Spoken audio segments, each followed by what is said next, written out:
Hello, everyone, and welcome to part 4. Yes, part 4. And here we are. I'm going to be doing chapter 9, which will be dedicated to Kierkegaard, and chapter 10, dedicated to Nietzsche. Just starting this out, I am not going to go to the depth that some people will do with Nietzsche, of course. There's a YouTube channel that is 90% dedicated to Nietzsche. It's called Essential Salts.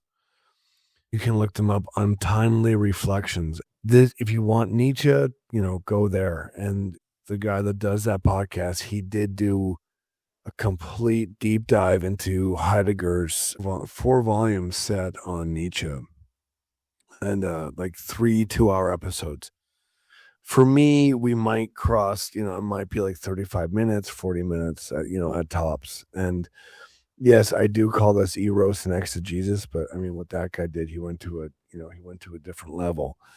The exegesis that I'm talking about is mainly just about Heidegger, right? This is Heidegger through history and his interactions and lectures and writings on these thinkers. But it's also an amalgamation. It's more about the codex, Heidegger's actual project, more so than, the direct confrontation with these other thinkers. So with that being said, without further ado, I want to jump in now to chapter 9, which is Kierkegaard,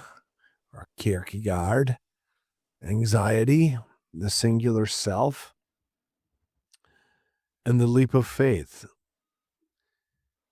There's a moment in certain nightmares when the dreamer realizes that the ground beneath their feet is not a ground at all, but only the memory of ground, or some kind of idea, a habit of solidity maintained by not looking down. I don't think the horror would not be so much in the fall, as the fall would be a release. It would be like, like this all comes to an end, let's say. But the horror is in the suspension, the intolerable interval, between the realization and the groundlessness and the inevitable plummet. In that interval, the dreamer is at once completely free and completely abandoned. No law compels them. No God catches them. No nature supports them. They are, for a few excruciating seconds, the sole author of what happens next. And that authorship is indistinguishable from paralysis. What this nightmare reveals, and what the waking mind works desperately to forget, is the primordial condition that modern philosophy has spent 4 centuries both uncovering and evading, that human existence is constituted by an absence of foundations, so radical that every step we take is already a leap, and every leap is made over an abyss that has no bottom. Part 4 of our Heidegger series stages a confrontation between the two thinkers who understood this condition most profoundly and who drew from it the most irreconcilable conclusions. Søren Kierkegaard stood at the edge. He felt the vertigo, the unbounded possibility, and diagnosed it as angst, the dizziness of freedom that reveals the self as a relation that cannot ground itself. His response was what he called the leap of faith, a qualitative break into the arms of an absolute that reason cannot mediate, a wager staked on the paradox that the eternal has entered time in the figure of a crucified God. For Kierkegaard, anxiety is the school of the soul. Its only cure is a decision that no evidence can underwrite. And our other thinker today that we're talking about, or that Heidegger had interactions with, is none other than Friedrich Nietzsche, who stood at the same edge and drew the opposite conclusion, that the groundlessness that terrifies us is not a call to faith, but a fact to be affirmed. The death of God is not a tragedy to be mourned, but a horizon to be crossed. Where Kierkegaard saw the abyss as the birthplace of the theological leap, Nietzsche saw it as the birthplace of the Übermensch, the one who can endure the collapse of all transcendent values and create new ones on groundless soil, who can will the eternal return of every squalid, ecstatic, and meaningless detail of existence without flinching. If Kierkegaard's answer to anxiety is the leap forward, to leap toward God, Nietzsche's is the leap into the abyss itself, with eyes open and teeth bared, refusing the consolation of any beyond. These two trajectories are not merely different, they are mutually annihilating. One finds salvation in the very thing the other finds to be the final sickness. And between them, between the knight of faith and the tightrope walker, there is no synthesis, no dialectical resolution, no third position that can subsume the contradictions between them. There is only a choice, or rather, there is this unbearable fact that the choice is yours, and that nothing in the structure of the universe will tell you how to make it. Heidegger absorbed both responses. He stripped them of their theologies and their anthropologies and transformed them into the existential ontological structures of Dasein. But the question this section forces upon us is whether his neutralization of their opposition to each other is a genuine transcendence, or is it a profound evasion? Are anxiety and resoluteness enough? Or does the cliff edge demand a leap in one direction or the other, toward the God who may be nothing but a ghost, or toward the nothing that may be the only God there is? Now, if you can close your eyes or meditate on this, I want you to imagine standing at the edge of a cliff. And this is not a metaphorical cliff. This is a real one. The wind is in your face. You look down and the drop is visible before you. You feel something that is not exactly fear, because fear has an object. You fear a specific danger, a known threat, a snake, a fall, a failure. What you feel now is different. It has no specific object. It is a dizziness, a vertigo, a kind of freedom that makes you sick with possibility. You could jump. You could step back. The choice is yours. And that very fact that the choice is yours, that no one can make it for you, that nothing in the structure of the world compels one outcome over the other, this is what produces this strange, objectless dread. Søren Kierkegaard called this angst, anxiety, and he understood it as the defining condition of human existence. This dizziness is not a physical sensation, though the body registers it. It is a metaphysical condition, the signature of a being who must become what it is, who stands before an open future that no knowledge can close. This is not the anxiety of the clinic, that nervous fluttering before an exam or speech. Kierkegaard, writing in 1844 under the pseudonym Vergilius Hafnius, and it's not the right pronunciation, but anyways, he wasn't writing under Kierkegaard, okay, in the concept of anxiety. That's the book. Actually, I just read that a couple weeks ago.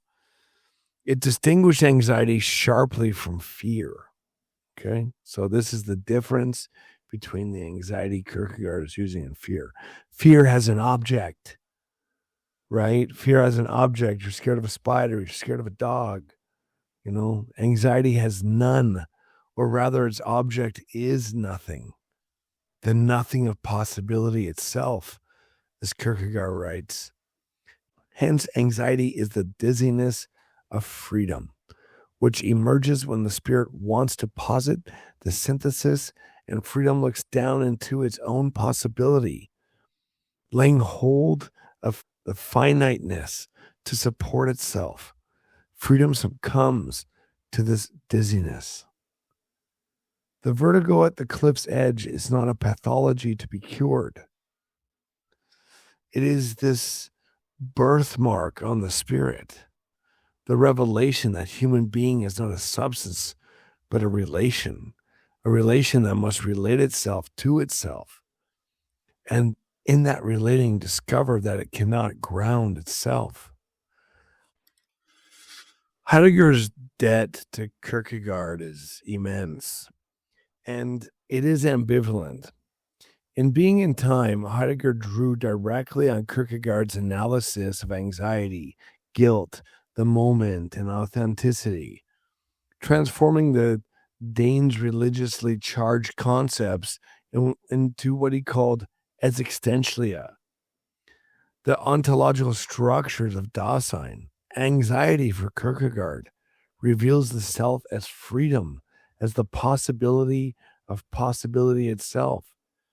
For Heidegger, anxiety reveals something still more fundamental, the nothing, the groundlessness of being in the world, the absence of any ultimate foundation that could tell us who we are or what we should become. The difference seems slight, but it is everything. Kierkegaard's anxiety opens onto God. Heidegger's anxiety opens onto being.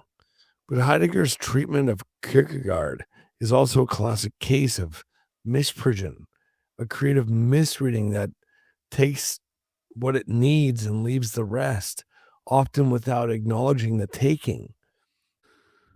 In a notorious footnote in Being in Time, Heidegger dismisses Kierkegaard as a religious writer rather than a true thinker, someone who remained trapped in subjective psychology and edification rather than achieving the objective structural analysis that fundamental ontology demands. As Macquarie and Robinson translation renders this passage, in the 19th century, S. Kierkegaard explicitly seized upon the problem of existence as an existential problem and thought it through in a penetrating fashion. But the existential problematic is so alien to him that, in an ontological respect, he remains completely under the sway of Hegel and of the ancient philosophy which Hegel inherited. The judgment is staggering. I mean, that Kierkegaard, Hegel's most ferocious critic, remained Hegelian in his ontology. It's like revealing in another way the vocabulary in which Heidegger frames it, this ontological respect as existential problematic, completely under the sway, as if itself is saturated with the Hegelian concepts Heidegger spent years dismantling. He measures Kierkegaard by the standard of a systematic ontology, a standard Heidegger himself had inherited from his own confrontation with Hegel. In this sense, Heidegger's reading of Kierkegaard is doubly mediated. He translates the Dane's anguished Christianity into the language of fundamental ontology, and he does so with the vocabulary already forged in his struggle with Hegel. One must observe that this dismissal does justice neither to Kierkegaard's philosophical acuity nor to the depth of Heidegger's own debt. The concept of the individual, the singular self that Kierkegaard called den Enkelt, the single one who must choose in the face of anxiety and cannot delegate that choice to any system, any crowd, any historical necessity. This is pure Kierkegaard. Whatever Heidegger may say, the analysis of the they, that's the anonymous public that levels all distinction. This is already in Kierkegaard's work, The Present Age. And as commentators have observed, the call of conscience that summons Dasein to its ownmost possibility has its prototype in Kierkegaard's choice of oneself. Heidegger took from Kierkegaard not marginal insights, but he took the very architecture of existential analysis, even as he stripped that architecture of its theological foundations. The agon, the struggle between Heidegger and Kierkegaard, the struggle centers on the question of how we respond to what anxiety reveals.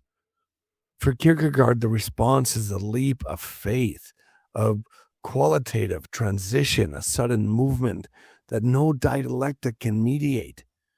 From despair to religious existence, from the aesthetic to ethical to the religious stage. Kierkegaard's pseudonyms, the seducer, the judge, the knight of faith, these are not characters in a novel, but existential possibilities, ways of existing that cannot be synthesized into a higher unity. The aesthetic life, devoted to pleasure and the avoidance of boredom, collapses into despair because it cannot ground itself. The ethical life, devoted to duty and the universal, collapses into guilt because the individual can never fully actualize the moral law. Only the religious life, and specifically the Christian life of faith, it holds. But it holds only through a paradox. The eternal entering time, the infinite becoming finite, the individual standing in an absolute relation to the absolute. This is not a relational conclusion, but a leap, and the leap cannot be demonstrated. It can only be made.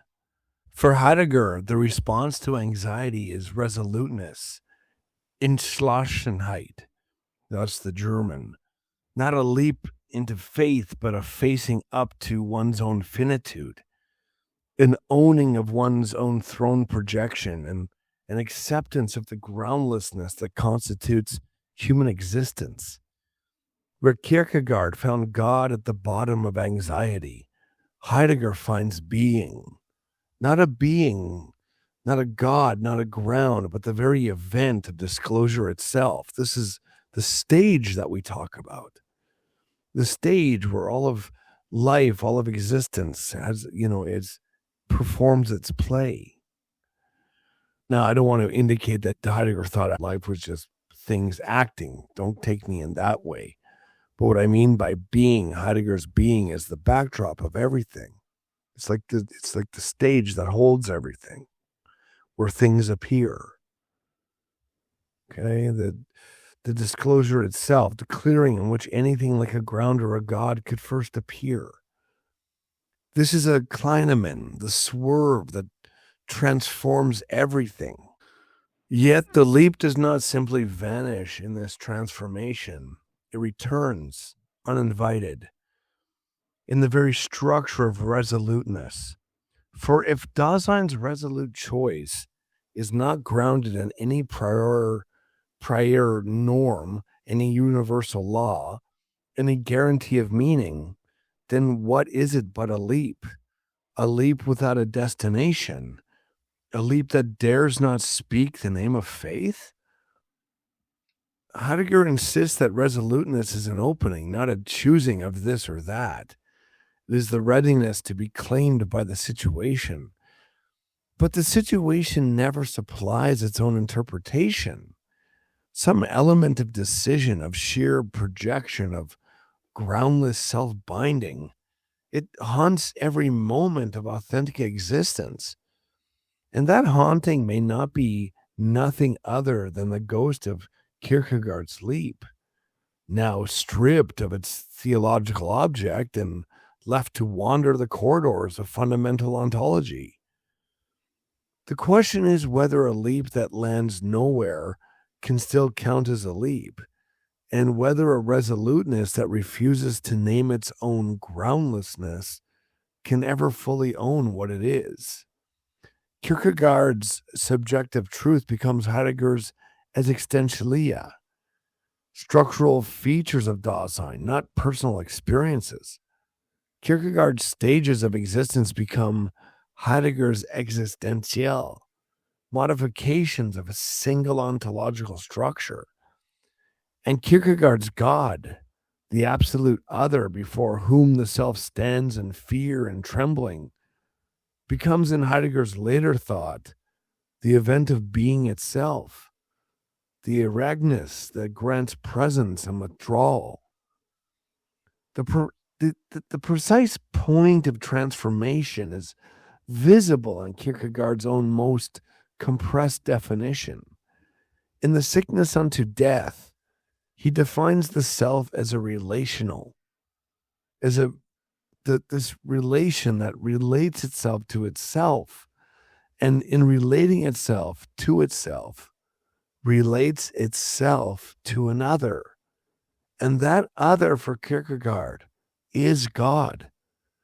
The human self is not a substance, but a relation, and a relation that cannot ground itself, that finds its ground only in the power that it established it. And Heidegger preserves the relational structure entire. Dasein is a being for which its own being is an issue. Dasein relates itself to itself in every existing. But he strips the theological terminus, the other to which the self relates in relating to itself becomes not God, but being itself. The event of disclosure that is no being, no ground, no power that could be worshipped or addressed. Kierkegaard's self is constituted by its relation to a transcendent other it can never possess. Heidegger's Dasein is constituted by its relation to a clearing that it is. The former is a theology of grace, the latter an ontology of finitude. Whether the latter is a reduction or a radicalization, whether the relational structure can survive the removal of its terminus, this is the abiding question between them. So let's ask, like we have asked, throughout this series. And honestly, like I've had to rewrite this part a couple times because, like I can really skim through it. Of course, this is not like the deepest dive into Kierkegaard. I mean, Heidegger's history with Kierkegaard spans like decades. But I still thought this deserved more of a, like it really, some things have to be direct here. So this is going to come out more as a, like a bulleted list almost, because I mean, Kierkegaard's concepts, they had a massive impact on Heidegger's philosophical project. I mean, in its totality, like throughout his philosophical career. And, any honest reckoning with the Heidegger-Kierkegaard relationship must begin by admitting that Heidegger's public statements about his debt are unreliable. In Being and Time, 1927, he relegated Kierkegaard to a footnote that dismisses him as a mere religious writer who never grasped fundamental ontology. But the full sweep of the Gesamtesgab, that's the Heidegger's collected works. It's not even finished yet. And forget about it for English. I mean, they're only collecting all of the German right now. Anyways, that's running over 100 volumes at this point. I mean, this massive collection of Heidegger's writing, it tells a different story. It is a story of deep early engagement, systematic appropriation, and a later anxious distancing that looks very much like what literary theorists call the anxiety of influence. This is, again, the Howard Bloom comes in here again. And I mean, it's no surprise when a writer is writing, like he's critiquing other writers. He's writing their thoughts. He's creating his own stories. Of course, literary criticism can play such a, make such a, it's such a great tool to try to examine exactly what we're trying to do here. But yeah, I mean, what Heidegger did with with Kierkegaard, it's the anxiety of influence, like the strong poets. They need to misread their precursor in order to clear the space for themselves. That means literally, try to tell people how the person that influenced and inspired them, how they overcome this person, how they take their ideas and they make their ideas their own in the writings. In the early Freiburg and Marburg lecture courses, 1919 through 1923, especially ontology, their hermeneutics of facticity, Heidegger engaged Kierkegaard extensively through Christoph Schrempf's German translations. In these volumes, Kierkegaard appears as an ally in the fight against neo-Kantianism, a thinker who grasped that existence cannot be captured by categories or presence at hand. Heidegger praised Kierkegaard's existential looking, his insistence that the thinker must attend to the concrete, lived situation rather than to bloodless abstractions. This early Heidegger had not yet invented the vocabulary of existentialia. He was still learning to see what Kierkegaard had already seen. When the vocabulary did arrive in Being and Time, it was saturated with Kierkegaardian concepts, but all of them stripped of their theological frameworks and transposed into ontological keys. The footnote that dismisses Kierkegaard is, in this light, a classic case of protesting too much. What Heidegger actually collected and never fully acknowledged, nothing less than the conceptual architecture of the existential analytic. I'm going to retrace some things that we already talked about here, but it's really important because I want you to walk away with a really established understanding how critical this is in Heidegger's work. So yeah, I'm going to rehash some things I've already talked about. Like, first of all, and most famously, this anxiety, angst, that Kierkegaard had already distinguished anxiety from fear. He was the guy that did that. Fear has an object, a specific threat that you can name and flee from. While anxiety has no object, or rather its object is nothing. It's the sheer possibility of your own freedom. This was the parable at the beginning, going up to the cliff. Like, you can actually do that. I mean, we live in a world, this kind of freedom you can actually jump off if you decided to. Or the fact that you can look down and make yourself sick and dizzy, that the fact that you could fall. Heidegger took this distinction and he made it ontological. In being in time, anxiety is not one mood among others. It is the fundamental mood, the Grundbefindlichkeit. This is the mood, the one that tears Dasein out of its everyday absorption in things and people and confronts it with the naked fact of its own being in the world. This is the feeling of like, I'm going to die one day. I have no idea what this world is. I have no idea how I got here. I have no idea what I actually am. And I'm going to die one day. This is what Heidegger really believed, gave life its meaning.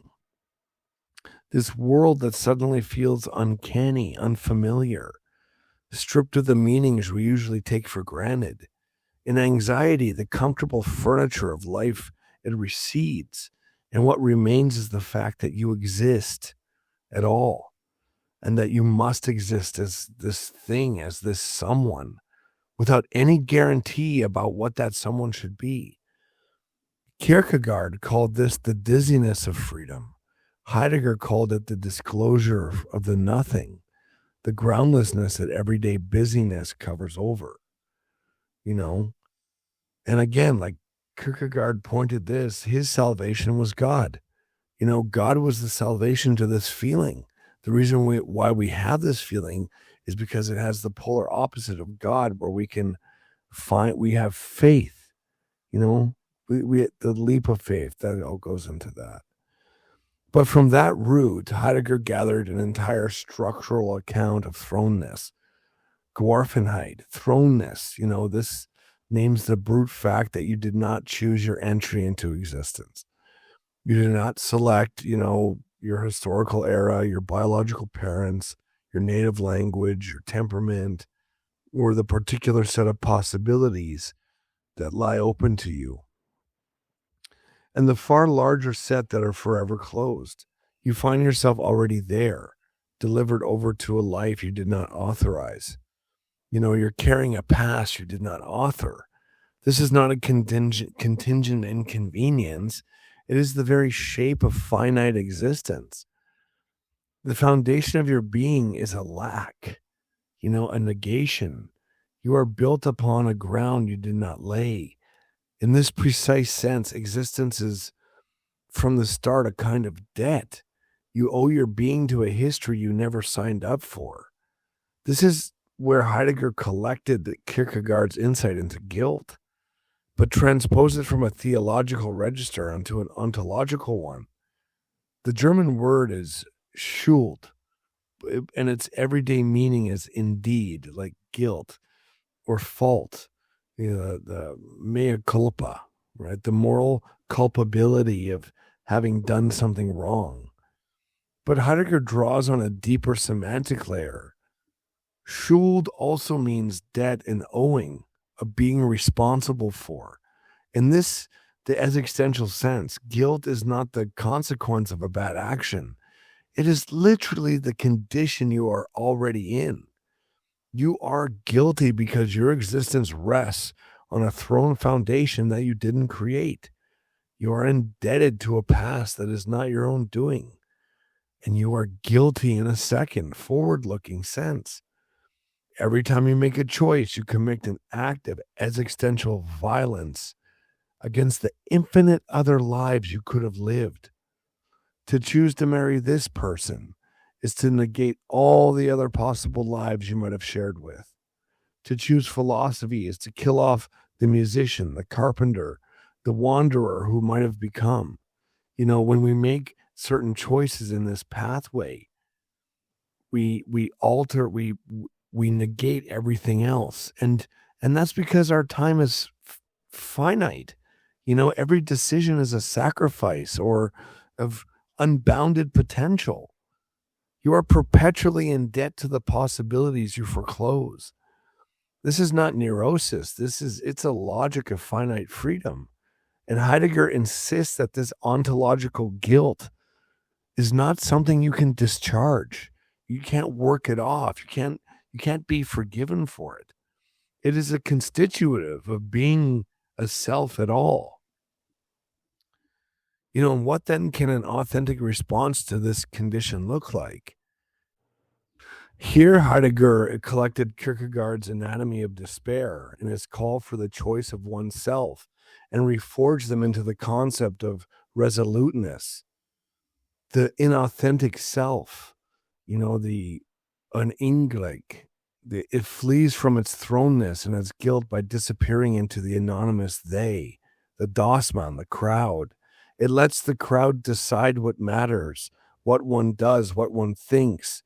It talks in the ready-made phrases of what Heidegger calls Gerade, idle talk, chatter that circulates without ever being rooted in genuine understanding. A concept lifted almost directly from Kierkegaard's attack on the press and the public in Kierkegaard's work, The Present Age. The authentic self, by contrast, stops running in resoluteness. Dasein looks directly at its own thrownness and its own guilt, and it chooses to own them. It takes responsibility for a past it did not choose and a future it cannot guarantee. It accepts that to live is to stand in constant existential debt. And it acts anyway, not because the ground is solid, but because the choice is unavoidable. This is not a confident march toward a justified outcome. It is more like a clear-eyed, anxious steadiness in the face of groundlessness, standing in your own terror.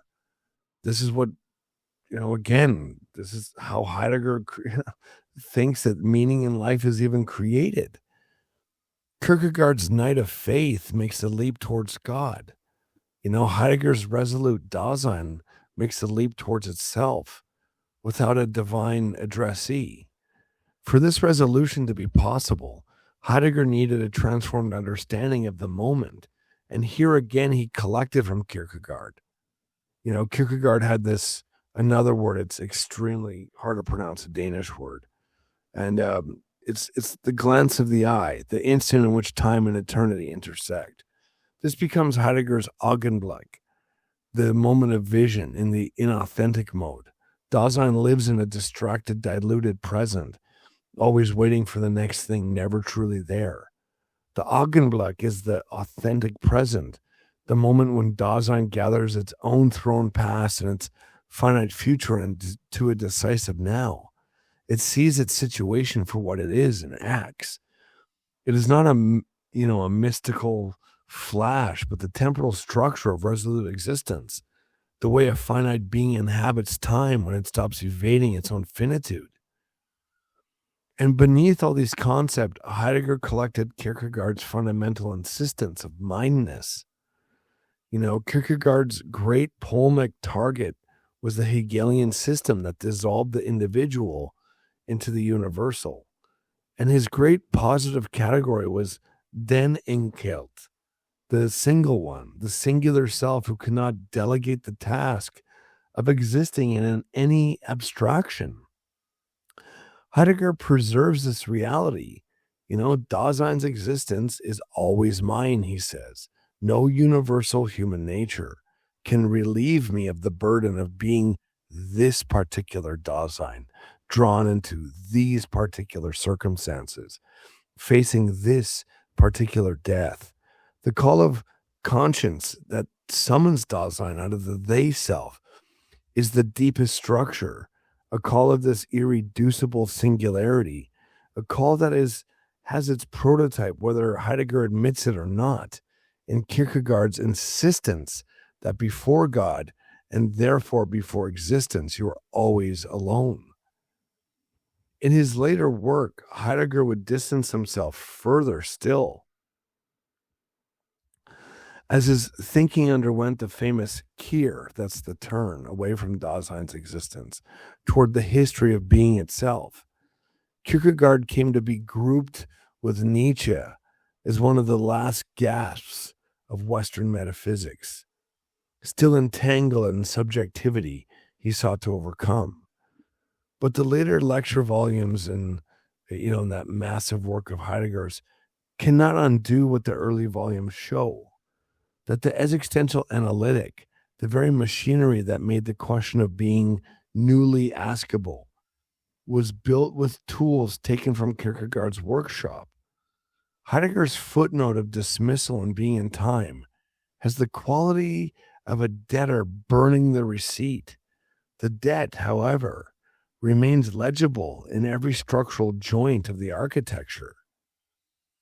Kierkegaard provided the existential material. Heidegger recast it as the ontological structure of a being whose ground is a thrown nullity. The question that abides is whether the structure still holds once the God who received the debt is removed from the equation. If the debt is owed to no one, is it still a debt? If the leap lands nowhere, is it still a leap? These are not rhetorical questions. They are these open, wounded questions that remain between the two thinkers. So the takeaway has to be this, that anxiety reveals the nothing at the ground of existence. Not a lack to be filled, but the very condition of freedom. The singular self is not a psychological subject enclosed in its own private experiences, but the site where being's disclosure occurs, the there of the clearing. And the leap of faith, whatever else it may be, this is an existential movement that philosophy cannot ignore, even if it cannot follow. If Kierkegaard is right, then the question of being is inseparable from the question of the self that asks it. And any thinking that forgets the asker in the name of the asked has lost its way. So we're going to be turning to Nietzsche now, and we must turn to this thinker who stood at the same cliff's edge, but drew the opposite conclusion. In the prologue to Thus Spoke Zarathustra, Nietzsche gives us the tightrope walker, a man suspended between animal and the overman, the Übermensch, walking over the crowd with no safety beneath him. Where Kierkegaard looked into the abyss of possibility and took the leap of faith towards scripture and the authenticity of true faith, Nietzsche's tightrope walker leaps forward toward adventure, toward experience, toward the dangerous perhaps of a life affirmed without guarantee. Through the codex Heidegger has built across these thinkers, we ourselves become that tightrope walker as well. We walk suspended between Aquinas' vertical cosmological argument, that great chain of being grounded in a necessary God, Heidegger's groundlessness, the abyss of being that withdraws from all foundation, Nietzsche's empathy for the tragic human predicament, his demand that we affirm the fall rather than transcend it, and Kierkegaard's insistence that there is no better idea than faith, the leap into the arms of the absolute. And when we fall, as the tightrope walker must, as we all must one day, these are the possibilities between which our existence hangs. And so, Chapter 10, Nietzsche, the will to power, and the completion of nihilism. All right, now, if you've noticed, the beginning of almost at the very beginning of every section, every chapter, there's a few chapters in every part here. Like we're still on part 4 coming out of Kierkegaard. I try to begin the chapter with a parable. And the reason why I do that is because it just creates mental imagery before we get into the text. So, I was kind of thinking about striking it because I'm like, oh, is this getting redundant every time I'm going to tell a little story? But I don't think it's redundant at all. I think, I'm the type of person who appreciates parables, to help me try to grasp or to remind me, what's coming up.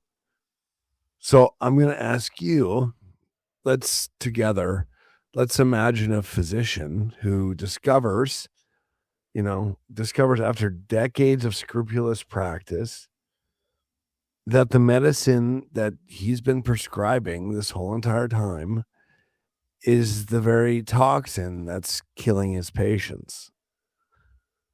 And that the patient has been administering it to himself for centuries, eagerly calling it salvation.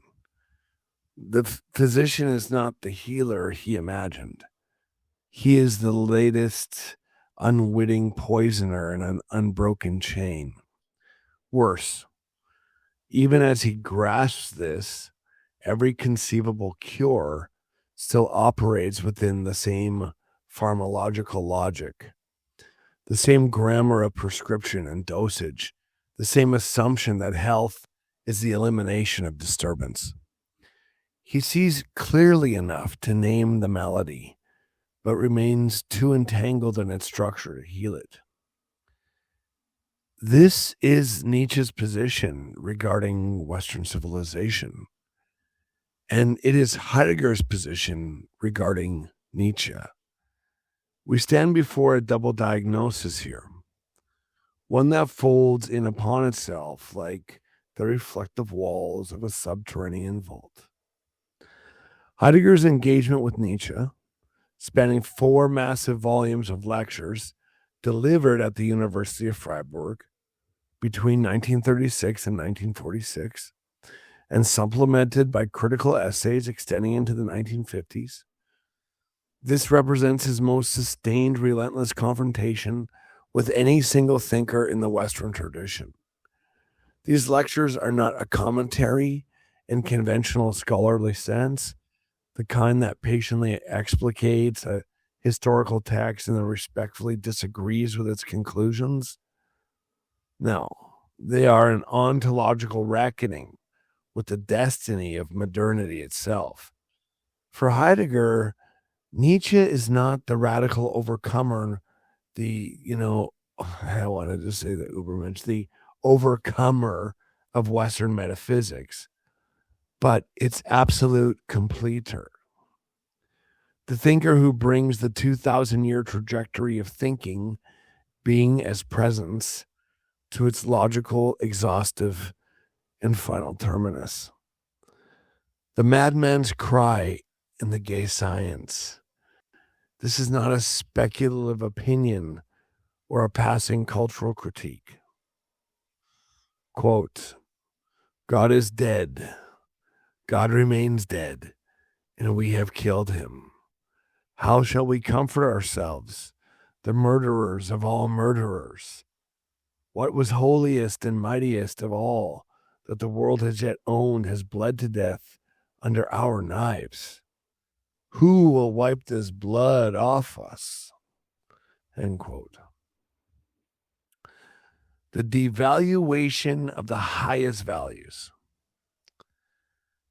Nietzsche saw this, the total collapse of the Platonic Christian framework that once gave Western civilization its vertical, transcendent orientation. This is now complete. The death of God means the death of the true world, the beyond, the supersensible anchor that guaranteed not only objective morality, but intelligibility itself. And with the death of that anchor collapses the entire system of meaning that depended on it. Nihilism, Heidegger insists, is not a psychological mood that one can choose or reject in the morning. It is the historical logical consequences of a civilization that has believed itself into bankruptcy, that has poured its entire history of truth-seeking into a transcendent vessel that, according to Nietzsche, has been shattered. The threefold axis of metaphysical completion. Heidegger organizes his reading around 3 central Nietzschean axes, each of which we must inhabit, not merely catalog. He identifies the structural architecture of Nietzsche's planned but unfinished magnum opus, the work his sister would later mishandle into the collection we know as The Will to Power. As a triactic unity, the will to power, the eternal recurrence of the same, and the revaluation of all values. These are not three separate, free-floating ideas. They form a single interlocking metaphysical system. The Übermensch is not a doctrine standing alongside them. Rather, the Übermensch is the specific human essence that corresponds to this state of being. The bridge, the transition, the living executor who carries out the revaluation by embodying the will to power and enduring the eternal recurrence. Let us take each axis in turn carefully here. The first axis is the will to power. This is not the banal psychological observation that living things seek social dominance over one another. As Heidegger reads it, the will to power is Nietzsche's definitive answer to the question of being itself. Everything that is, insofar as it is will to power. Even the apparently passive, the receptive, the submissive, all of it is will to power, temporarily subdued, gathering strength for a new assertion. Art, philosophy, science, religion, morality, even the aesthetic ideal that seems to negate life, each is a specific configuration of will to power, a calculated strategy for intensifying and enhancing existence. There is no outside to this force field. Nietzsche himself writes in a famous posthumous note that Heidegger seizes upon with extraordinary attention. This world is the will to power, and nothing besides. And you yourselves are also this will to power, and nothing besides. That is not a poetic metaphor. It is a rigorous ontology, where Plato saw the good as the ultimate luminous ground of being, and where the medieval scholastics saw God as the highest being and the causa prima of all that is. Nietzsche sees the will to power as the fundamental character of everything that exists. It is the essentia of beings, what they are at their core, their essence.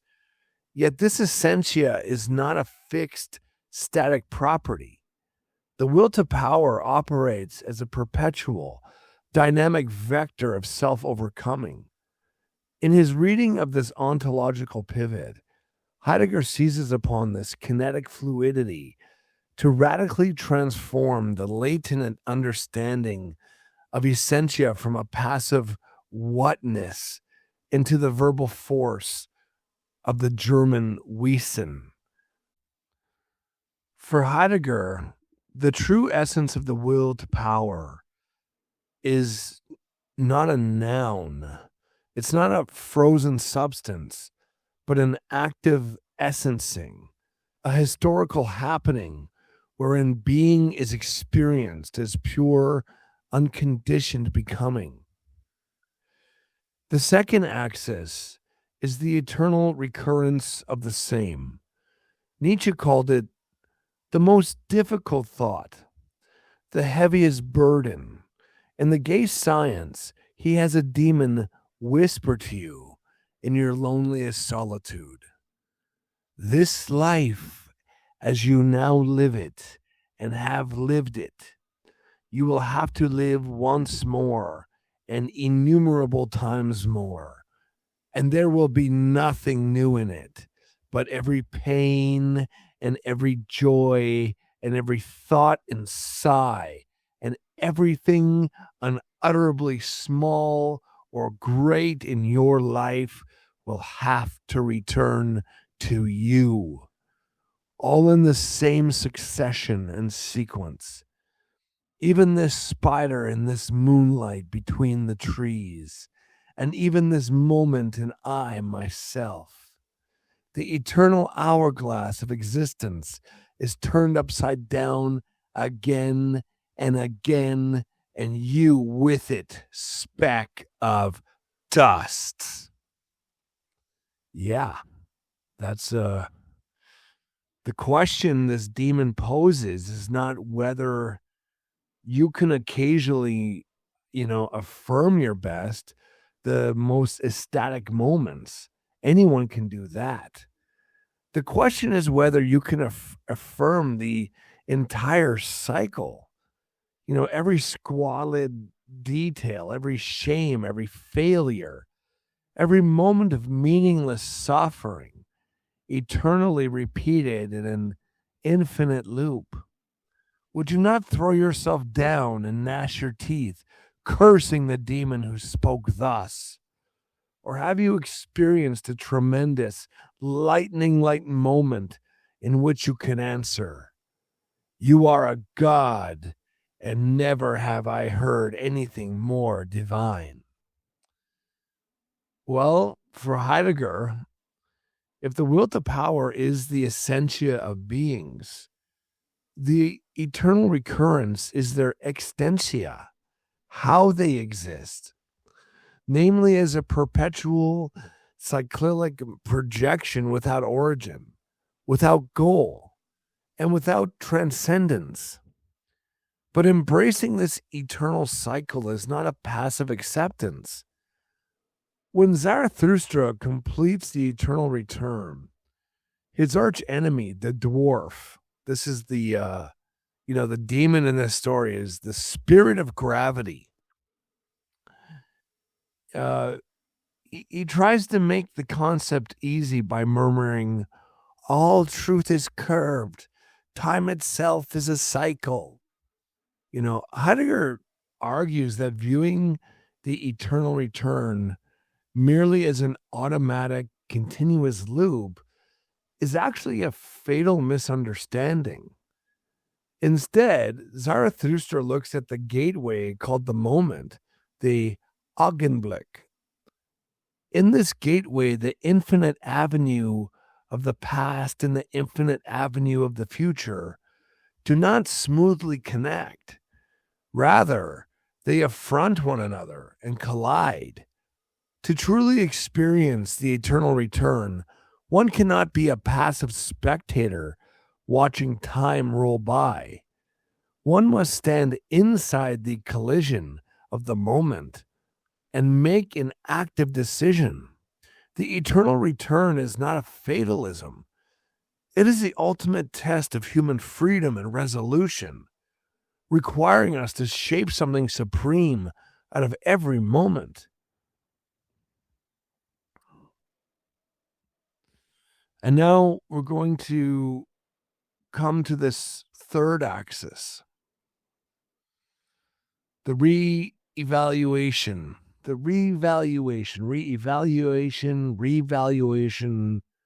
of all values. This is the actual task. The project that the will to power and the internal recurrence together make possible and necessary. Nietzsche does not merely desire to create new values from scratch, as if we would wipe the slate clean and invent a fresh moral code on a quiet Sunday afternoon. This is one thing that Jung, I'm really surprised by this, but in Carl Jung's reading, at least, through this Jordan Peterson, is that they somehow interpret Nietzsche's reevaluation as, abandoning everything that has happened, like pretending the world didn't exist, and then creating all values. And it's just not what Nietzsche was talking about. And it's very surprising that, such widely known thinkers could have, authentically, completely misrepresented this idea. It's a bit shocking to think about. So Heidegger's word Umwertung, transvaluation, a turning inside out of existing values, a radical inversion that exposes their hidden genealogies and reverses their polarities. What the Platonic Christian tradition called good was, in Nietzsche's eyes, actually a symptom of weakness, a life-denying resentment. What is called evil was often the overflowing strength of life itself. So Nietzsche's reevaluation does not abolish the need for values. It actually reveals that values have always been posited by a specific configuration of will to power. And it demands that we now consciously posit them from the highest configuration, the one that says yes to life without reservation. And who carries out this revaluation? The Übermensch. Zarathustra cries out to the uncomprehending crowd in the marketplace. What is the greatest thing that you can experience? It is the hour of the great contempt, the hour in which even your happiness becomes loathsome to you, and your reason and your virtue. The Overman is not a biological fantasy. It's not a Darwinian super race or a fascist political, politicized program. The Übermensch, the Overman, is the existential figure who can endure the hardest truth, the truth that there is no transcendent anchor, no external meaning, and no salvation coming from elsewhere. He is the human being who's standing in the gateway of the moment with the abyss of eternal recurrence beneath him, actively transvalues all inherited values and thereby becomes the meaning of the earth within himself, not the meaning discovered in the earth, but the meaning projectively given to it by a self-authorizing existence that has thoroughly overcome the psychological need for a beyond. Heidegger emphasizes that Zarathustra is the teacher of the Overman precisely because he is the teacher of the eternal return. The two teachings inherently belong together in a continuous circle. The Overman is the name for the human essence that corresponds to the being of beings as eternal recurrence. This transition is vividly illustrated in Zarathustra's haunting vision of a young shepherd gagging on a thick black snake that is bitten fast into the back of his throat. Heidegger explains that the black snake represents the darkest, heaviest aspect of existence, sheer nihilism, and the drear monotony of a goalless existence. Zarathustra tries to tug the snake out of the shepherd's throat, but fails, proving that nihilism cannot be cured from the outside by replacing old ideals with new systems. Instead, Zarathustra cries out for the shepherd to bite the snake's head off and spit it away. The violent bite symbolizes the supreme active decision to conquer nihilism from within. By biting the snake, the shepherd is transformed into a laughing, radiant being, the Overman, who has finally incorporated the hardest thought and redeemed himself from the eternal flux. And this brings us to the violence of interpretation. Now, before we move deeper into Heidegger's structural critique, we must acknowledge something here. That belongs to scholarly, conscience. Not all Nietzsche scholars accept Heidegger's ontological reading, and some have argued with considerable force that the will to power is better understood as a flexible psychological or like therapeutic practice, a pragmatic way of overcoming the aesthetic ideal, rather than as a rigid, systematic ontology. The philosopher Maudemary Clark,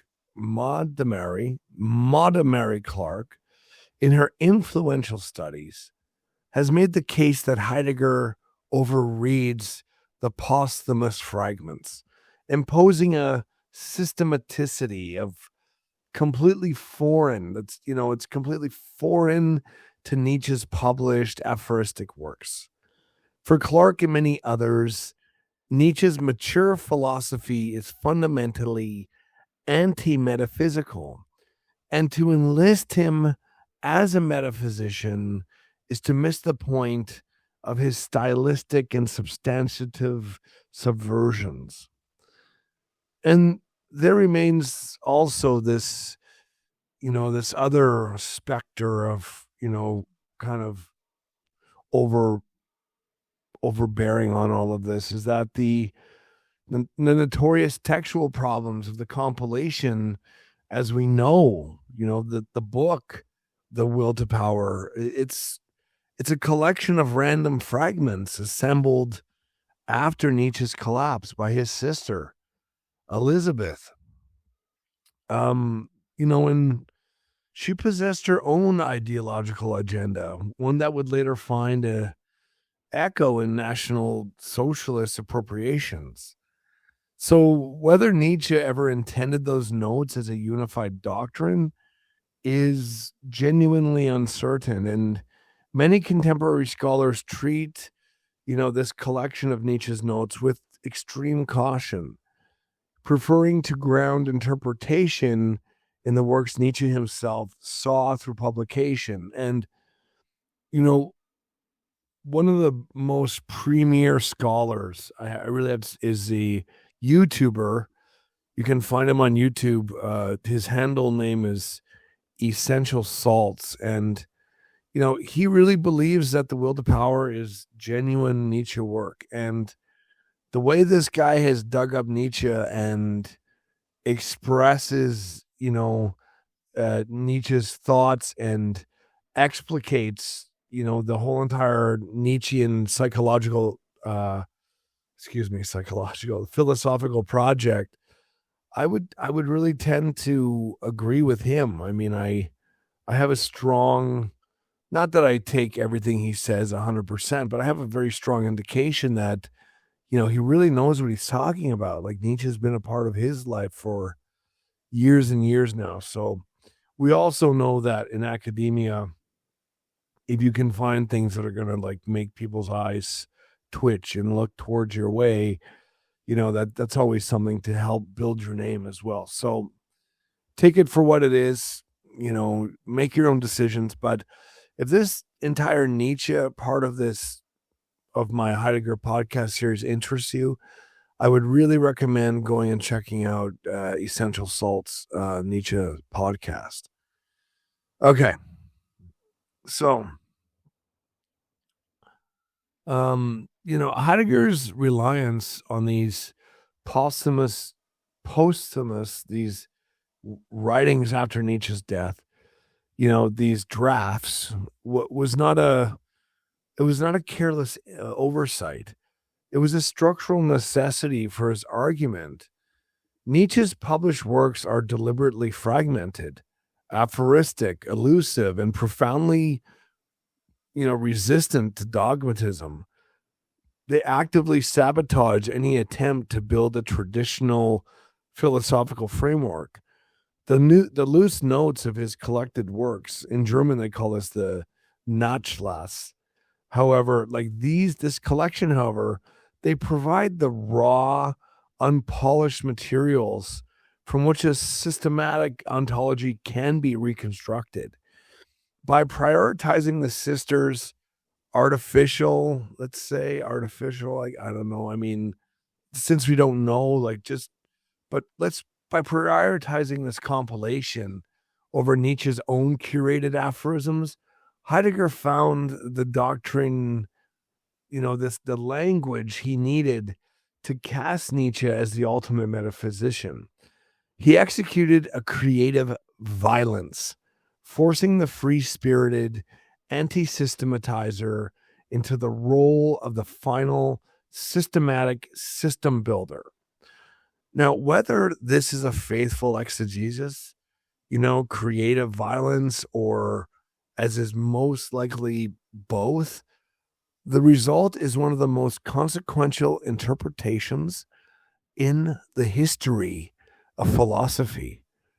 The question is not only whether Heidegger gets Nietzsche right, the question is what Heidegger's reading of Nietzsche, what it reveals about the historical destiny of the West. So I want to talk about the metaphysical house inverted. At first glance, Nietzsche appears to be the radical, cataclysmic break that Western philosophy had been awaiting for 2 millennia. Flux over presence, becoming over identity, the body over the soul, the earth over the heavens, the sensible over the supersensible. He seems to overturn Platonism completely, to smash the ancient edifice and dance upon the rubble. And indeed, Nietzsche himself believed he was the great destroyer, the hammer that philosophizes, the Antichrist who would finally topple the idol of being and presence. But Heidegger sees deeper. He detects something far more troubling, a structural entrapment that transforms Nietzsche from a triumphant celebrant of liberation into a figure of genuine monumental tragedy. This apparent overturning is still an inversion within the exact same metaphysical house.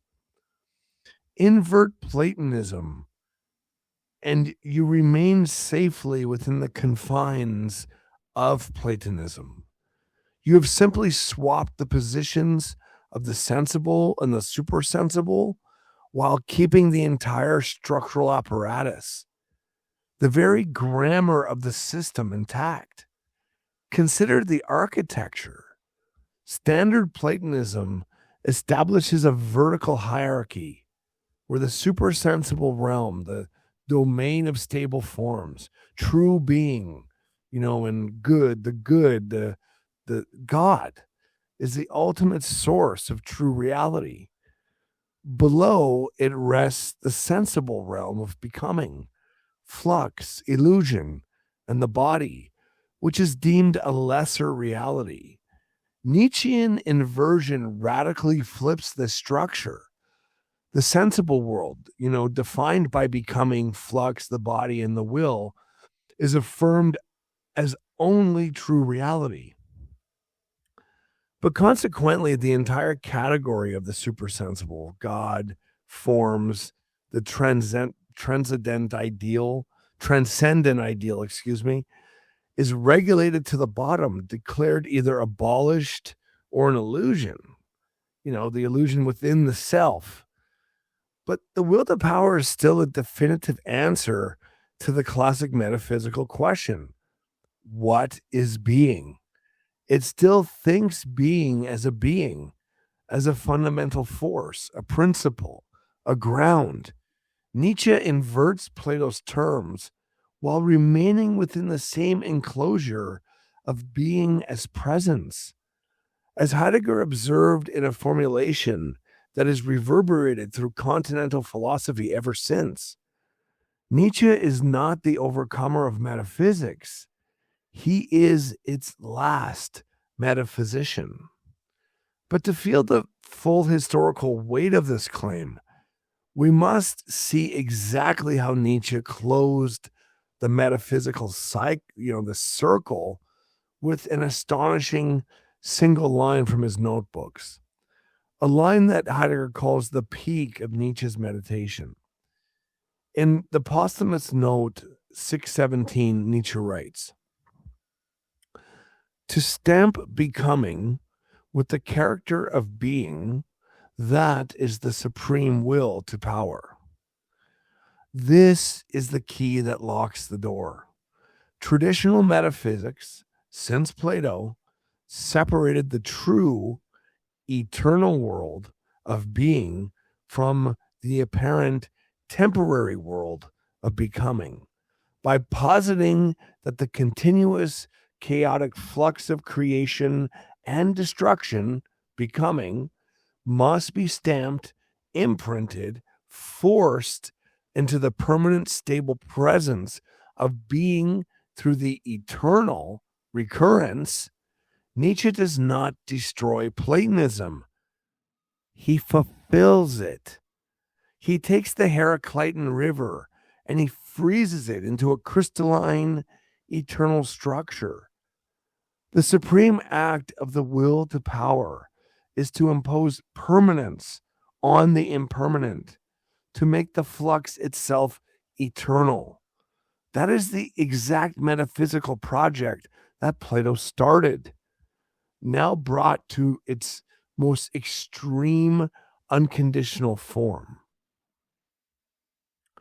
Let's make a descent into the architecture of the cave. So to grasp what I'm saying here with full force, we must leave the surface of this doctrinal exposition and let's move back into, Plato's cave. In 1942, in the absolute center of the Nietzsche lecture courses, Heidegger published a short, exceptionally dense essay titled Plato's Doctrine of Truth. Its argument is deceptively easy. But its implications are, they're seismic. Heidegger contends that the allegory of the cave, which is the Republic, chapter 7, if I'm not mistaken, the founding parable of Western metaphysics, this marks the exact historical moment when the original Greek experience of truth as aletheia, the unconcealment, the dynamic, unhidden event of emerging from darkness into the clearing of being. This is where it began its long, fateful transformation into truth as orthos, correctness, the accuracy of the gaze, the strict correspondence between a mental representation and the object it represents. In Plato's story, the prisoners are chained in an underground vault, their heads fixed so that they can see only the wall before them. Before them burns, the shadow. Before them burns the shadow of a fire. Between the fire and the prisoners, a low wall runs, and behind that wall, puppeteers carry artifacts, statues of men and animals, carved objects, so that their shadows are cast upon the wall the prisoners watch. Because the prisoners have never seen anything else, they take these shifting shadows for the absolute truth of the world. They give these names to the passing shapes and pride themselves on predicting their sequences. One prisoner releases himself or becomes released. We're not really sure how this happens. His chains become loose. He turns around. He sees the fire, the physical artifacts. He is bewildered and pained by the unaccustomed glare. He is then dragged up a steep, rough vertical ascent into the open air. His eyes are completely overwhelmed by the blinding light of the sun. Gradually, he learns to see things as they are. First, he sees shadows and reflections in water, then the physical things themselves, then the stars and the moon at night, and finally the sun itself, by whose light all else is seen. The sun, Plato tells us, is the form of the good, the ultimate source of all intelligibility and being. The released prisoner is the philosopher, and his dangerous duty is to descend back into the cave to liberate the others, even at the risk of his own life. For Heidegger, the crucial metaphysical shift occurs not in any single proposition that Plato is describing here, but in the unfolding internal logic of the allegory itself. The movement from the cave to the sunlight is a movement from lesser to greater unconcealment. Yes, but it is also a movement that ranks degrees of truth according to a strict static hierarchy of beings. The shadows are less true than the artifacts. The artifacts less true than the things living outside, and the living things less true than the sun that illuminates them. Truth becomes a matter of measuring the correctness of a being's appearance against its ideal transcendent form. The philosopher's gaze must be correctly orientated toward the good. Truth is no longer the raw event of emerging from hiddenness. It is the property of a correct relationship between the seeing soul and the seen form. Now, consider the architecture Nietzsche inherits and attempts to destroy. The cave has a strictly vertical structure. At the bottom, the shadows on the wall, they represent the realm of mere appearance, flux, the sensible, the bodily. At the top, beyond the cave mouth, the sun represents the realm of true being, the supersensible, the forms, God, the unconditioned. The entire Western tradition, from Plato through medieval Christianity to Kant, organizes this reality according to this vertical axis. The sensible world receives its meaning, its value, and its very being from the supersensible world that is above it. Nietzsche's great reversal seems to smash this structure. He proudly extinguishes the sun. In The Twilight of the Idols, he writes, "The true world we have abolished. What world remains? The apparent one, perhaps, but no. With the true world, we have also abolished the apparent one." The supersensible is an illusion, a fable, a lie told by priests and weak-willed metaphysicians too exhausted to affirm life. What remains is the sensible, the earthly, the bodily, the vibrant world of becoming.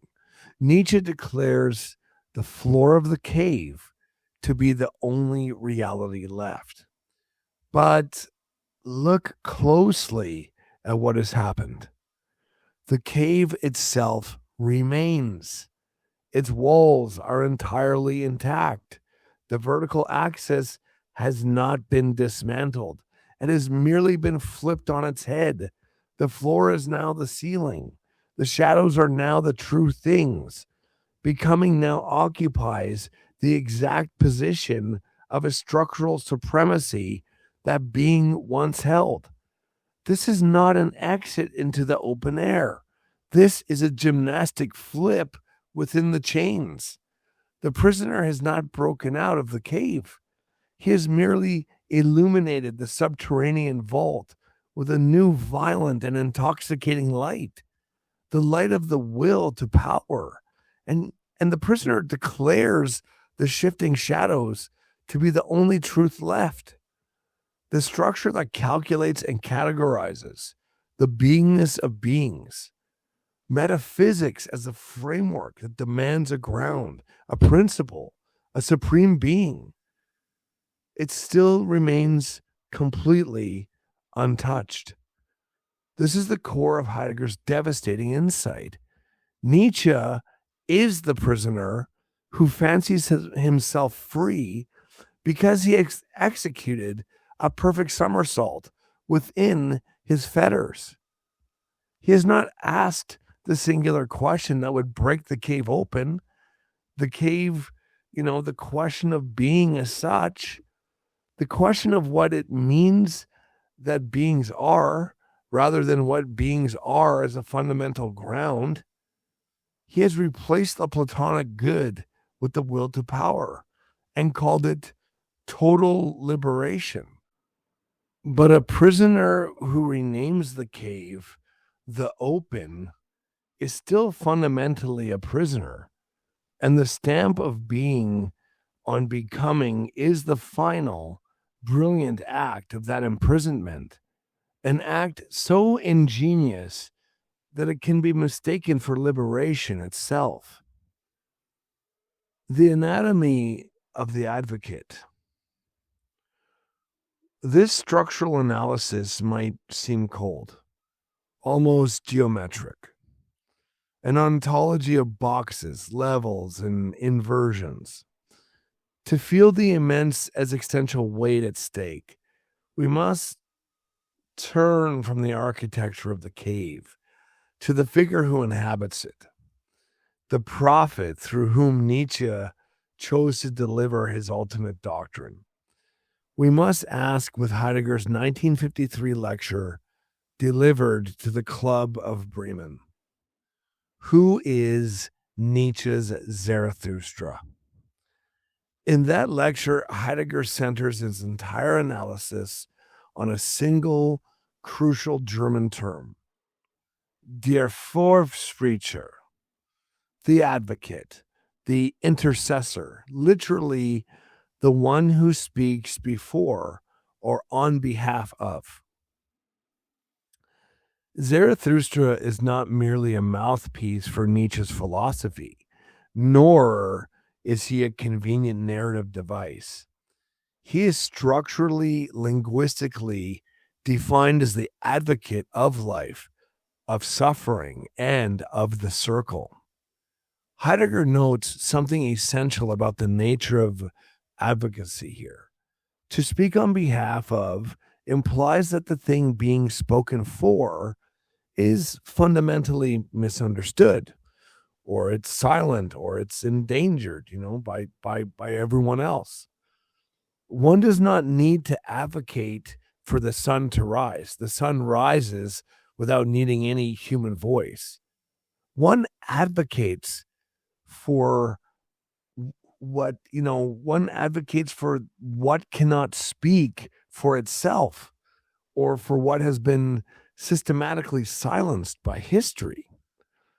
Zarathustra speaks for physical becoming, for the raw earth, for the body, precisely because these have been systematically, denigrated and stripped of value by 2 millennia of Platonism.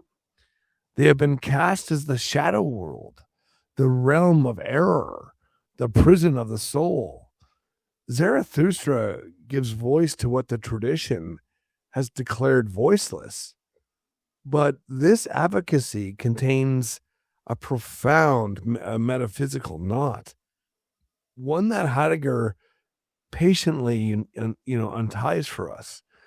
Zarathustra can only advocate for life by gathering its multifaceted, chaotic flux into a singular, unified, and permanent doctrine, the eternal recurrence of the same. To speak before becoming, he must give it the stamp of being. To advocate for flux, he must fix it in a permanent teaching. The individual who descends from the mountain must become the prophet of a cosmic circle that ultimately swallows all individuality. Zarathustra, the teacher, is inevitably swallowed by Zarathustra, the teaching. His identity is bound to a staggering paradox. He must say I in order to announce the doctrine that dissolves the I into the eternal return of the same forces. For Heidegger, Zarathustra is the historical figure who marks the transition, the Übergang, and the downgoing, the Untergang. He is the bridge between the last man and the final product of unexamined passive nihilism, the creature who blinks and says that happiness is a warm blanket and a small pleasure, and the Übermensch. Zarathustra is the first entity in the history of metaphysics to fully and consciously inhabit a structure where his two central doctrines are completely codependent. The will to power is the essentia of beings, what they are. The eternal recurrence is the existentia of beings, how they exist. And Zarathustra himself is the living identity of these two thoughts. The advocate who becomes indistinguishable from the advocated, and the one who speaks for the circle until his own voice becomes the circle's echo. All right, let's talk a little bit here about the lineage of the absolute will. So here we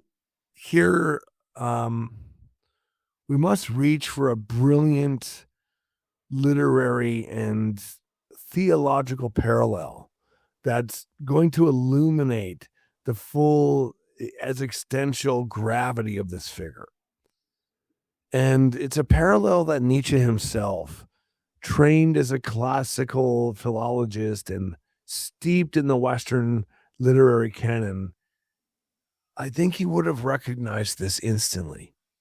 So consider the figure of Satan in John Milton's Paradise Lost. The structural and psychological resonances with Nietzsche's Zarathustra, these are not accidental. Okay. Now I'm leaving Heidegger for a minute here. We're talking about Nietzsche and Zarathustra here. They trace the exact historical lineage of the absolute, self-grounding ego from Baruch theology to modern existentialism.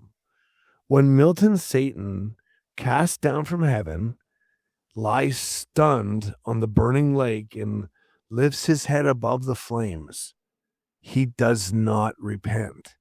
He does not seek mediation or reconciliation. He declares in words that have echoed through every modern rebellion since, better to reign in hell than serve in heaven. And later, rallying his fallen legions in the bleak void, he delivers the core metaphysical declaration of the modern will. The mind is its own place, and in itself can make a heaven of hell, a hell of heaven. This is not mere theatrical defiance. It is a profound ontology. Satan is asserting that meaning, value, and even the quality of reality itself are not received from an external transcendent source, but are generated entirely by the self-determining, autonomous mind. The throne of God is structurally irrelevant. The only throne that matters is the one the mind builds within its own interiority. This is the exact poetic precursor in theological dress. This is exactly like the Übermensch legislating values on the groundless soil of a dead cosmos. Both figures refuse to receive their meaning from a transcendent source, whether it be Milton's God or the Platonic Christian ideal. They choose instead the exquisite agony of self-authorization.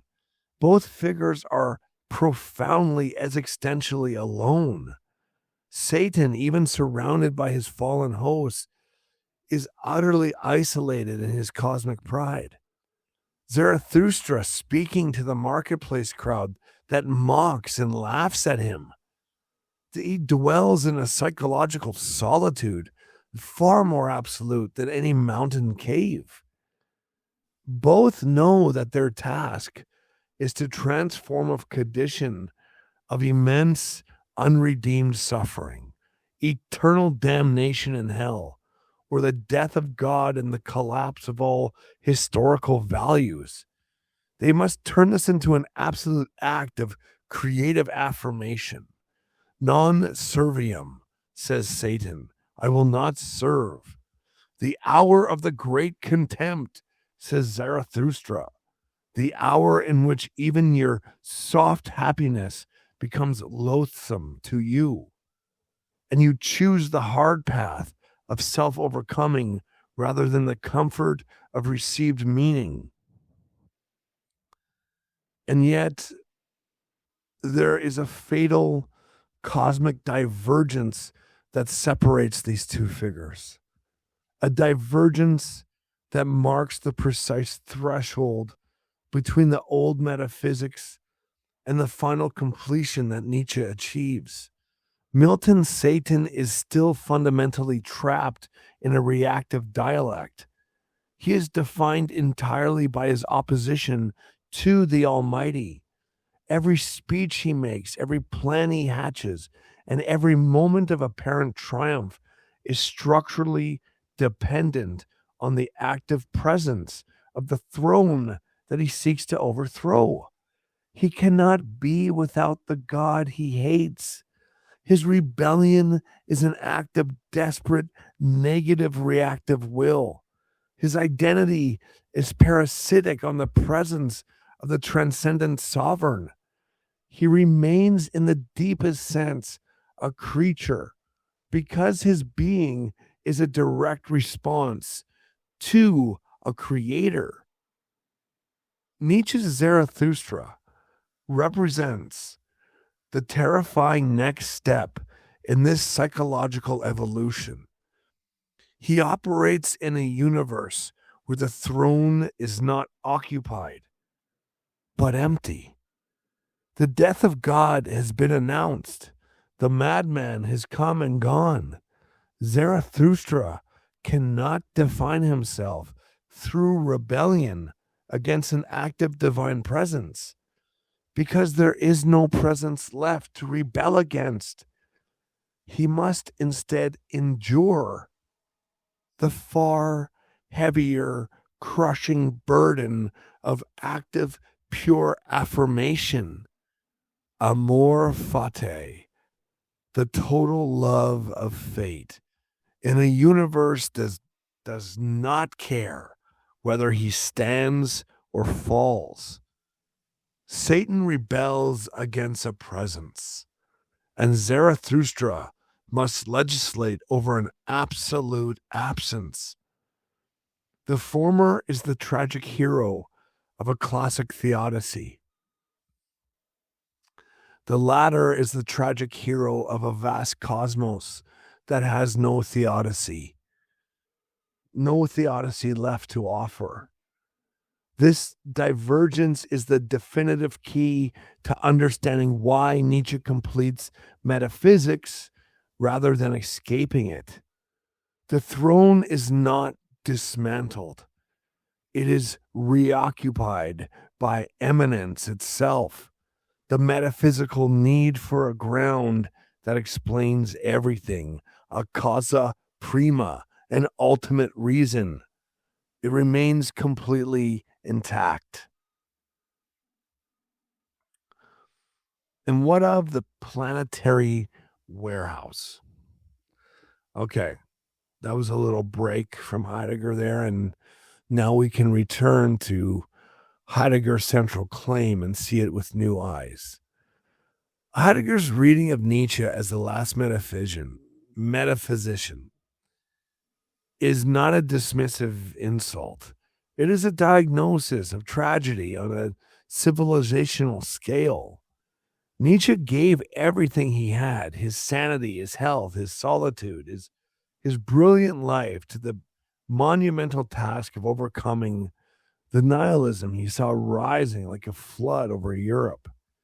He stared into the abyss without flinching, and he demanded that we learn to dance over it. And yet, in Heidegger's reading, his medicine was the exact same poison in a new, hyper-concentrated dosage. The will to power is still an answer to the question, what is the being of beings? Okay, it answers with a fundamental principle, a ground. Even if that ground is groundless itself, it cannot ask the question that Heidegger spent his life attempting to articulate. The question of being as such, the question of what it means that beings are, a question that can never be answered by pointing to a specific being, however ultimate, dynamic, or planetary. This metaphysical culmination finds its historical and material realization in modern technology, whose underlying ontological mechanism Heidegger terms Gestell, in framing. When we look at our relationship with modern technology, we are not deciphering a collection of gadgets, microchips, or algorithms. We are confronting a fundamental category of being, a complete shift in how the human mind categorizes what is real. To understand how we trapped ourselves in this mindset, we had to look at what Heidegger called inframing. In plain English, inframing is a psychological and systemic grid. It's like a warehouse. It's an unconscious framework that slots onto our minds and forces us to look at the universe as a giant spreadsheet, or like a warehouse where everything has its place. At the bottom of this framework is a simple aggressive action, challenging forth, herausfordern. That's the German word. What does that actually mean? It means looking at nature not as something with its own independent life, but as something to be cornered, cross-examined, and looted. It is an aggressive demand. It looks at a wild, ancient river, and it doesn't see a river. It demands electricity, forcing the water into a turbine. It looks at a mountain and demands gravel. It looks at a human being and demands human resources. Under this category of technology, reality ceases to consist of independent objects. The Gegenstand, that's the German. It's an object. An object is something that stands outside of you. It's possessing its own boundaries, dignity, and mystery. Instead, everything is flattened into standing reserve, Bestand. Think of standing reserve simply as a on-demand potential. It is the raw material sitting in a warehouse, completely stripped of its identity, waiting around solely to be useful to us. The river becomes a power plant. The mountain becomes a quarry. The employee becomes an optimized asset logged into corporate software. Everything is reduced to customizable, unlockable potential. Now, where did the conceptual blueprint for this hyper-calculating mindset come from? And this might shock you, but where else could it have come from? It came from Nietzsche's concept of the will to power. Now, hear me out here. The tragedy here is an exquisite historical irony. Though Nietzsche actively despised the mechanistic, calculative worldview, writing forcefully against the mechanistic theory as giving the quote unquote the impression of meaninglessness and rejecting the Darwinian struggle for existence, his reduction of reality to pure self-overcoming force unintentionally provided the ultimate ontological blueprint for total and complete technological exploitation. If the world has no inherent sacred telos, then the verbal Wesen of the will, the restless drive to command, this becomes the internal software running our modern technological grid. Even though Nietzsche himself would have recoiled in horror at the sight of it. So you can see here, I'm synthesizing, what Heidegger took out of Nietzsche into when Heidegger made his turn, his Kehr, from these Nietzschean concepts, because we can see this entrapment most clearly in Nietzsche's radical revaluation of art and truth. This is which deepens his concepts of perspectivism. For Heidegger's Nietzsche, knowledge is impossible within the pure chaotic flux of becoming. The human mind, in order to survive, it must schematize or impose regulating forms upon the chaos. It must falsify the world into stable, calculable patterns. As Nietzsche puts it in a note that Heidegger returns to again and again, quote, "Truth is the kind of error without which a certain kind of living being could not live," end quote. Truth is the kind of error without which a certain kind of living being could not live. Truth is the kind of error without which a certain kind of living being could not live. Truth, in the traditional sense, logic, categories, cause and effect. This is a necessary illusion, a fixation that arrests the flux long enough for us to navigate it. But because traditional truth merely immobilizes and calcifies reality, Nietzsche argues that art is actually the highest and most profound configuration of the will to power. Art does not just, statically copy the world. It commands, poeticizes, and transfigures existence into higher, unlived possibilities. As Nietzsche famously declares, quote, "We have art in order not to perish from the truth," close quote. Rather than submitting to the technological grid of static truths, human beings must become artists of existence, constantly creating and transfiguring values. Yet even this exaltation of art over truth, it operates within the same metaphysical architecture. It still posits a supreme value, a highest activity, a pinnacle of the will to power. The same structure still remains. And so let's just keep going here, but let's ask the question.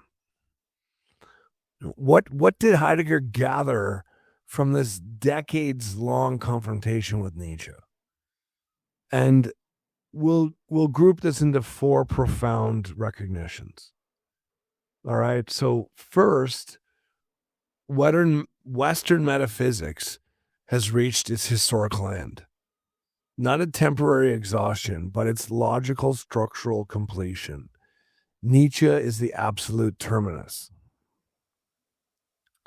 Secondly, nihilism is not a mood, but the necessary, inevitable consequence of thinking being is presence. as that which stands before us awaiting representation, calculation, and mastery. Third, modern technology, the reduction of all value to calculable utility, the systematic flattening of nature and humanity into standing reserve. This is the planetary outcome of this metaphysical trajectory.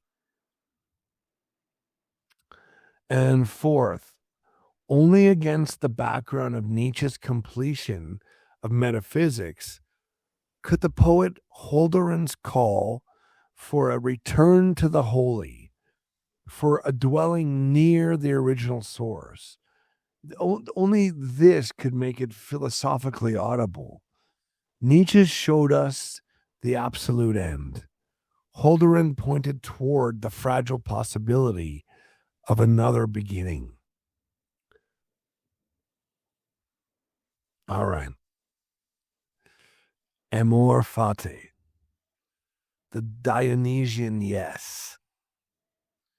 So, to sustain the impossible weight of the eternal recurrence and the groundless task of revaluation, the overman, Ubermensch, he must attain the supreme philosophical state, which Nietzsche encapsulates in his ultimate formula, amor fati, the love of fate. This is not a passive, this is not passive or a stoic resignation to an endless mechanical loop. It is not a shrug of acceptance. No. Rather, it is the highest, most intense configuration of the will to power. It is, as Heidegger describes, it is a Dionysian yes-saying to the world as it is, without reduction, exception, or selection.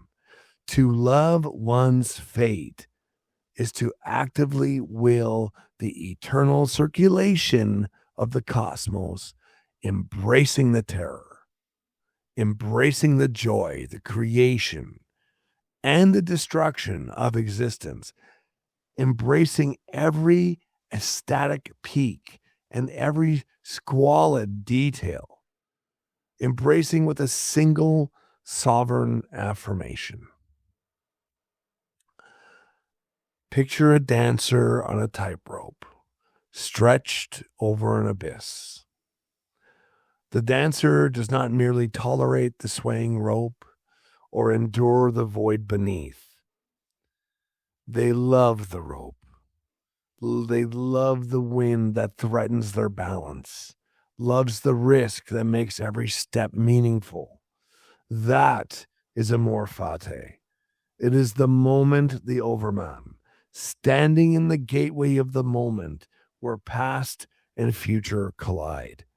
He shouts a joyful Dionysian yes to the entire chaotic flux, thereby redeeming time from the spirit of revenge and conquering the paralyzing grip of nihilism.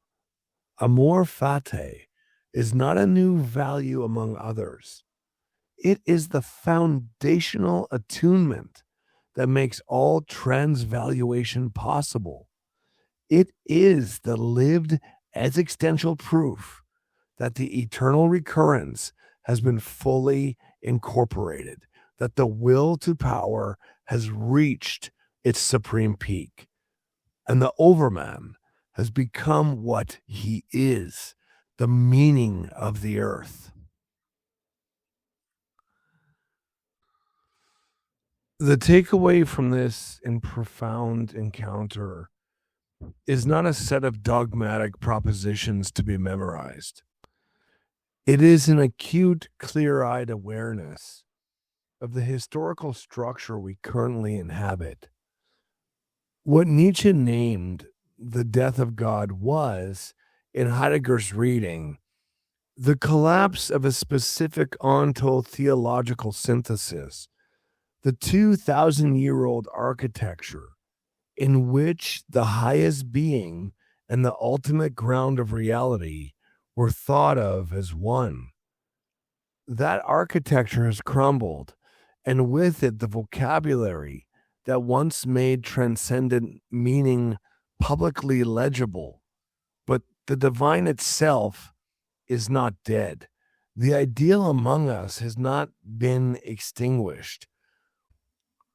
What has disintegrated into the shared metaphysical language that allowed a civilization to speak of the sacred as the unquestioned axis of existence. Now we stand in the aftermath of that collapse, not as a dramatic, screaming crisis, but as a quiet, disorientating condition in which the old words ring hollow and the new ones have yet to gather sufficient weight. We feel sometimes with agonizing clarity that the ground is shifted beneath our feet, but we still sense that something holy abides. It's waiting to be addressed anew. The task before us is not merely to diagnose the loss, nor to replace it.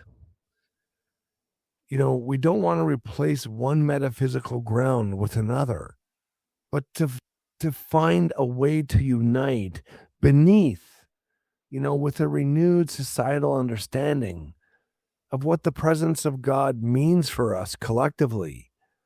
A shared openness that does not seek to rebuild the old edifice, yet refuses to abandon the sacred to silence.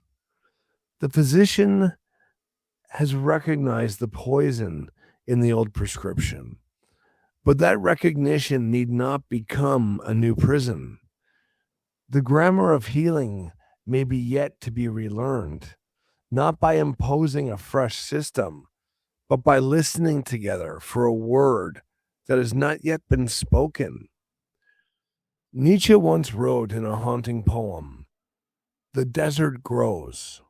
Woe to him who harbors deserts. The desert of nihilism has grown to cover the face of the earth. We all harbor its dry sands within us. The burning question now is whether we can learn to dwell in the desert without frantically making it into a new artificial oasis, without erecting new market-driven idols on the sand, and without pretending that the ceiling of the cave is the open sky." To see why this death was the collapse of an entire structural architecture and not merely the loss of personal belief, we must now turn our gaze backward in time, leaving the rubble of modernity to examine the brilliant architects who first forged this onto-theological house, Augustine and Aquinas.